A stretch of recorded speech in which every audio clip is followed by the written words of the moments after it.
তুমি কি কখনো ভেবে দেখেছো, গাছের ডালে ঝুলে থাকা একটি পাতাও একদিন ঝরে পড়ে, অথচ সে একদিন ছিল সবুজ, সতেজ, আলো ঝলমলে।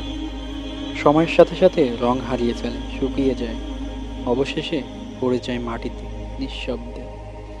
ঠিক তেমনই আমাদের জীবনও একদিন ঝরে যাবে। আজ আমরা চলছি, দৌড়াচ্ছি, রাগ করছি, গর্ব করছি, অহংকার করছি, কিন্তু একদিন সময় শেষ হয়ে যাবে। তখন থাকবে না কোনো স্ট্যাটাস, টাকা পয়সা, ফ্যান ফলোয়ার, থাকবে না কেউ, থাকবে শুধু আমলনামা। প্রত্যেক প্রাণীকেই মৃত্যুর স্বাদ নিতে হবে। তাই আজ থেকেই শুরু করো হিসাব। ৫ ওয়াক্ত নামাজ, একটুখানি কোরআন তেলাওয়াত, আত্মীয় স্বজনদের মুখের হাসি। কারণ সেই শুকনো পাতার মতো আমরাও একদিন মাটিতে ঝরে পড়ব চিরতরে।